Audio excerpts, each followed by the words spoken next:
Our guest today is Ted Wright. He is the founder of epicarchaeology.org. And so this is a great program, a great ministry with a lot of information for anyone who's interested in biblical archaeology. Ted, welcome to Biblically Grounded.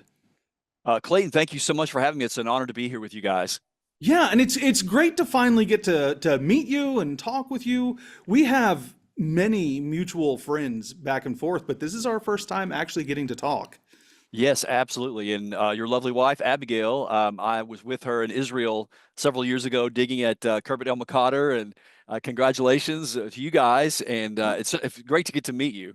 Yeah, thank you, and congratulations to yourself as well. Thank you. Thank you. Thank you very much. All Yes, right. So yeah, but we got married, what, a month apart? I think so. Yes, about a month apart. It's pretty awesome. I don't know about you, but I'm It was I'm a great loving it. year last year. Yes. Yeah, yeah. So great. So epic archaeology. I have followed epic archaeology for years. Before I started studying archaeology, I remember watching you on Digging for Truth with Associates for Biblical Research, and you are an associate with Yes. ABR. Yes. Yeah. So tell us about that. Like how'd you get involved?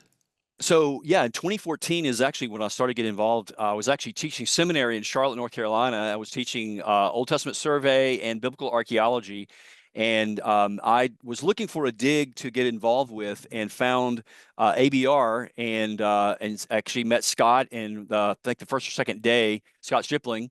And he and I started talking, and they asked me to, maybe perhaps be a assistant square supervisor and sort of help with the digs, because I've had previous experience down in Mississippi State where I got my undergrad degree, and I've done some work, lab work and field work with the Tel Halif project in southern Israel.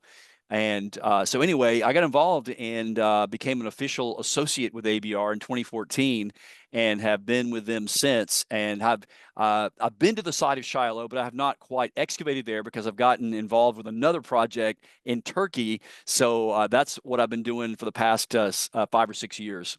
Yeah. So what, if you don't mind my asking, what are you doing in Turkey? So the Turkey project, it is actually it's sort of a multi faceted project involving myself, and it started out with some other independent scholars, but since then we have other entities involved. Turkish universities, Istanbul University, İGDİR University, Agri. These are all in eastern Turkey on the border of Iran. And also in America, there's also Andrews University in Michigan. And so we are investigating, the site of Mount Ararat in eastern Turkey. And it's not just is the ark there, but the broader archaeological question of, historical geography, and is this the right mountain? And we're looking at all the aspects of the geological aspects, the archaeological, the ceramic. There's tons of layers to this, and so I can get into that later. But that's what I've been doing for the past 6 years or so. It's basically an archaeological survey, but in archaeological survey work is really where you find a lot of amazing things. In fact, there's been amazing discoveries just in surveys. So when you do a survey, you'll go back and you'll focus and you'll zero in on an area that really looks interesting.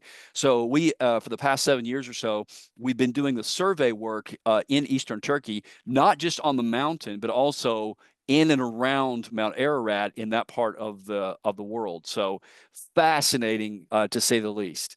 Yeah, this is a topic, and this is what we're going to be talking about today that fascinates a lot of people. It People really get drawn in. In fact, we have a lot of, I don't want to call them unsavory characters, but we have a lot of True. pseudo scholars, if you will, Yeah.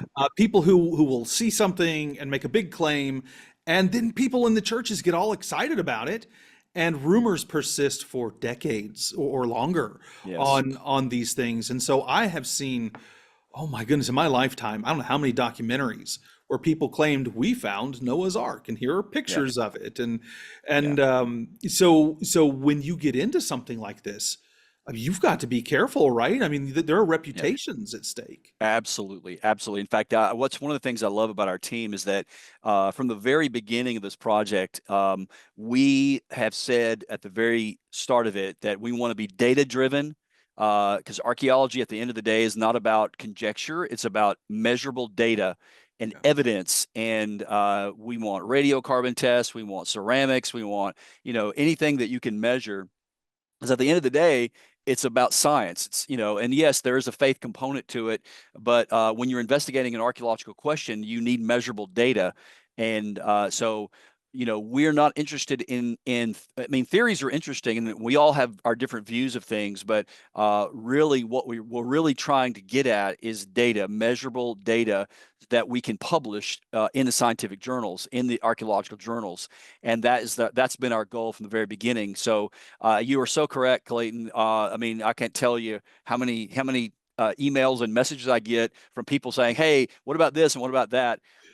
And they're well-intentioned people and they're really nice people, but there's just no data to back it up. It's Right, just right. conjecture. And I've been there. I've been there now for the past 7 years. I was there last year twice, and so it's different when you're there and you see what it's like on the ground. Yeah, so talk to us about that. What with what you're working on, this survey. So you've been doing this for 7 years, and a survey is extremely important. And a lot of Yes. the adventurers who claim to be archaeologists, they don't do a survey. They don't actually do archaeology. There's no Yeah. systematic anything going on, no science. It's, Yep. they watch too many Indiana Jones movies, which are great movies, Yep. but there's almost zero archaeology in them. So tell us about your process. What are you doing here? Yeah, so what I'd like to do is piggyback on the idea of a survey and talk about a survey, a very important survey that was done actually in Turkey back in the last century, and it was done by a scholar here in Chicago by the name of Robert Braidwood. Robert Braidwood and his wife Linda conducted a survey, about a 10-year survey in the Amuk Valley, and this is in central Turkey, central Anatolia, and it's called the Amuk Plains Project, and it was a survey to establish the ceramic typology or the pottery sequence of Turkey. And that survey is, or that sequence is still used today. So surveys are important in archaeology, and I'll just go ahead and be honest with you and tell you that our team was actually how we got involved with this project in Eastern Turkey and looking at Mount Ararat to begin with. As many people know, there's been a lot of hearsay and stories that date back to, I mean, many, many years ago, actually. I mean, sometimes even hundreds of years ago. There's a lot of eyewitness accounts. So there's already a history to the mountain. And I know that there's still some debate among young Earth creationists as to whether or not this is actually the mountain. There are some who think that it's a post-flood mountain. Some think it's a pre-flood mountain. And I would argue that little internal debate is still being debated today, and it's not a settled issue.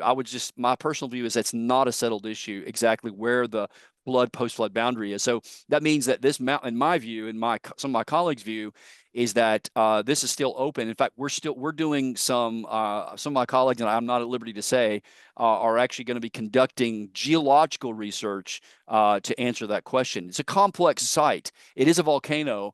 But there seems to be evidence, and this was recorded in a popular book written by John Morris, who was the son of the very famous Henry Morris of ICR.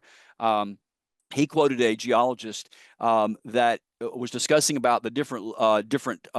Basically, it looks like Mount Ararat is got two. It's two different mountains. There's a mountain under the current volcanic debris, and what people test and look at are on the outsides from the subsequent lava flow. But so anyway, it's a complex question that involves not just geology but also archaeology. So to circle back to what I was trying to get at a minute ago, what brought us here was that someone claims to have found wood on the mountain, and we wanted to go verify whether or not, yes, this is site, this is, it's completely made up. But I will say, from so far, I can't say definitively, but I will say that there's definitely wood up there. Absolutely, that is a fact. That I can verify that as a fact. But what I cannot verify is whether or not the wood itself is Noah's Ark. Right now, it's inconclusive or negative at best. But it still is a very interesting site, and we're looking at all the different angles, and so we're still following up on several different leads, and we're looking at it from multiple different angles. Yeah, this is a difficult thing to study because I mean you can find something from say 150 years ago and you don't know, was it really from 150 years? Was it a little older? Is it younger? And so when you're looking at something thousands of years old, Yeah, this is you've really got to put in the research and people have lived in that area from well if from the time of Noah's Ark. exactly. Um, Yeah, exactly. so so tell us about the mountain. What are you looking at? So Mount Ararat is the Turkish name for the mountain is Agri Dağ, which means mountain of pain, and I can verify that that is an accurate description of Mount Ararat. I've climbed it 3 times, um, and essentially there's several different sites that have wood has been discovered in and around these sites, and we wanted to verify number one that it's there, and then also see if we could get some measurable dates on the wood, but then also look at the archaeology of the region. So, as you know, people may or may not be aware of how close Mount Ararat actually is to Iran. It's literally on the border of Iran. It's right on the border to the little bit to the east, and then to the north is Armenia, and to the south, a little bit southwest, is Syria. But it's literally right there in the corner of so that whole region in fact, in Iran and also in northern Iraq and also in Syria, is all Kurdish, and it's all Kurdish even in Turkey. So there's a lot of history there, and the history of the area needs to be understood to understand. I mean, any archaeological artifact, we want to understand the context of the artifacts. So understanding the broader questions of what was the history of the like of the region is important for us in understanding whatever it is that we find up there. Even if we don't find, if even if we're not really looking for the wood, we are examining some things, but we're looking at the bigger question. And I'm convinced from I mean, I'm not a gambling person at all, but by looking at this other evidence, apart from the wood itself, just forget about the wood or anything like that.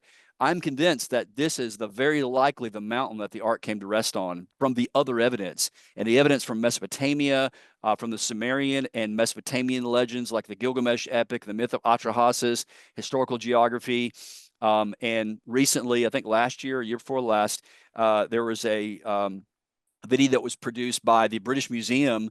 The keeper of the Assyrian cuneiform text is Mhm. Dr. Irving Finkel. And Finkel, there's a map, one of the oldest maps in the world of ancient Babylon. And on this map, it's a mythical map but it's historically fairly accurate. I mean, geographically accurate. And it shows actually where the Mesopotamians believe the ark came to rest. And it is literally in the land of Urartu, the land of Ararat. Yeah. Well, let's talk And about that for a yeah, second because just this past Sunday, I shared the Imago Mundi with my Sunday school class in a presentation. We talked a little bit about Noah's Ark.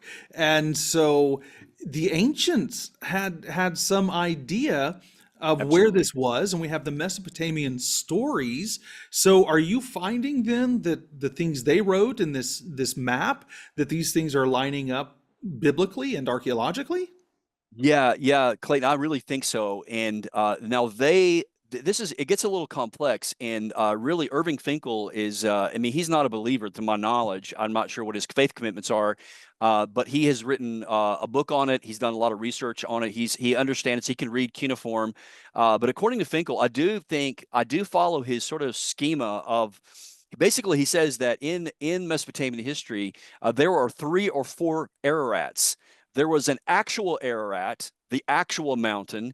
Then there were 2 symbolic mountains, and so we kind of think our team and myself and a couple of my colleagues think that the one that the actual mountain itself is actually it's recorded in the Mesopotamian literature, and it gives the name, the Sumerian word, I think it's Sumerian, is the word Mashu, Mashu.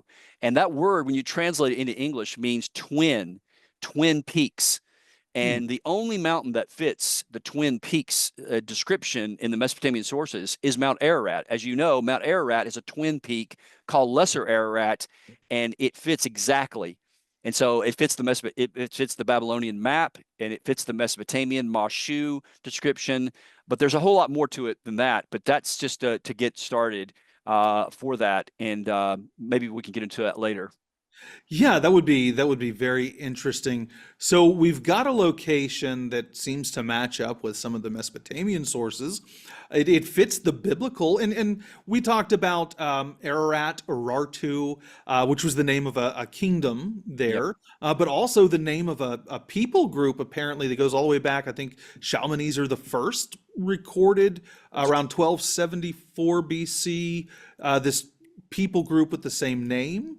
that's So, correct. Yeah, so yeah, we're going back. So we know where the geographic region is, where the right. ark came to rest. You mentioned some things like ceramics and things like that. Now, we have all these different time periods. Things like the pre-pottery Neolithic. We're talking about the Stone Age with no pottery. Yep. But if Noah had come from, a civilization prior to the Great Deluge, we don't know, what kinds of pottery or whatever he may have had. What are you seeing in the surveys as far as ceramics and different artifacts goes?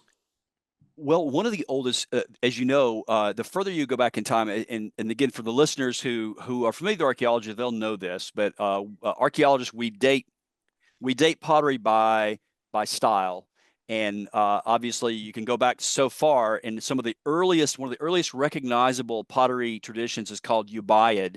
Anything before that is pre-pottery Neolithic or Neolithic.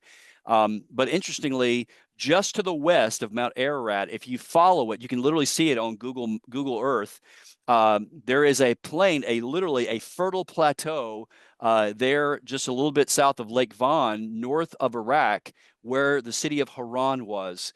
And so this is some of the earliest pottery, some of the earliest civilizations, where Göbekli Tepe is, Karahan Tepe. These are very old sites that are really just making archaeologists rethink everything. So all the other incidental archaeology points to this area in southern Anatolia, eastern Anatolia, as being the cradle of civilization. And so we think that our research on Mount Ararat hopefully will bring some further light to this question. Yeah, and that's a big thing, bringing light, bringing illumination. So can you tell us what you're hoping to achieve with this whole project? Really, like us, really the survey is really to sort of open up this area as a legitimate area of study for Christian scholars. We don't think it's a closed issue. We think it's still open, and we think it's a very rich area of research that has been untouched because many Christians have discounted the mountain altogether. And years ago, most creationists and most people who believe in the flood held that Mount Ararat is the mountain. And since they've went to Mount Judy and other places, and our team has been to Mount Judy, and we're convinced that that's actually not the site. Anyway, I think our goal is really to really lay the foundation for further research, because what we're learning is that this is going to be a long-term process. We were hoping that we could find some kind of quick thing that would really settle the issue, and it looks like it's a very complex issue that's going to be, put together with a lot of other questions that need to be answered, and they have been answered, I think, by other scholars. This is there's actually a study that was done by Harvard University that looked at the origins of the Paleo-Indo-European people, and all of their evidence from genetics, pottery, and linguistics points to southern Anatolia as the origins of the Indo-European people. So fascinating stuff. Wow, that certainly is. Can you tell us how we can find out more about this, and tell us a little bit about how this has affected your spiritual life?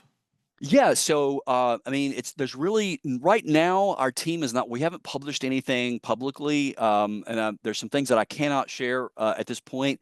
But I will say it's ongoing. There are a few things out there. People want to Google it, but just be very careful to vet the sources, and look at the archaeology, because we're really after data. And right now, I don't know of any. There is a good book, though. If people want to, I can recommend a book by. It's on Amazon, by Henry Nissen, who's a Dutch or a Danish scholar from Denmark, and I think it's called The Search for the Ark, by Henry, Henri Nissen, Henry Nissen. I was interviewed by Henry a couple of years ago. It really is a good book of summarizing the quest, and it's very objective. It doesn't come down one way or the other. It just says this year they did this year they did this, and all that. So that's a great source to check that out. Yeah. How's it Yeah, I affected have me? that book, and it's got some interesting things in it. Yeah, it's really interesting. The other thing, how's it affected me spiritually? I'm kind of a weird person. I love irony, and when you look at Noah as a character in the scripture, in Genesis and also in the book of Hebrews, chapter 11, of course, lists the hall of faith. And the writer of Hebrews goes to great pains to let his listener know that these are the men who lived by faith, and the righteous will live by faith. I know that secular people will laugh and scoff at this, but I think it's teaching me about faith. It's not about, I mean, yes, I want to find evidence, and yes, there is evidence. It's circumstantial evidence. But wouldn't it be ironic that there's really good, amazing circumstantial evidence for the story of Noah and the ark and the flood? And some people will believe it, some people won't believe it. But at the end of the day, you have to trust the word of God, and you have to have faith and believe this. So that's not to do away with at all with evidence, because I'm an archaeologist, and I'm very interested in evidence. But God, our Father, is interested in building our faith. And sometimes maybe if the evidence is going to get in the way of our faith, then he will keep it from us. But he can also reveal it whenever he wants. And there's been amazing discoveries that have been made by people not setting out to find scriptural artifacts, and they actually do. Several examples. You got the discovery of the pilot stone in Caesarea was found by Italians, and they didn't set out, but yet so there's no telling down the line what might come out. But until then, I think it's good to, use faith and have faith, but also verify with science to see if there's any evidence to back it up. But even said, absence of evidence is not evidence of absence. I think there's good reason in scripture and in the history to believe and to trust that Noah existed, that this story is true, and all the historical evidence from Mesopotamia on points very strongly to this major catastrophic event that literally changed the face of the earth in the ancient world. And the ancients didn't forget about it. They recorded it in the Gilgamesh epic and the myth of Atrahasis and all of these things, even in their architecture.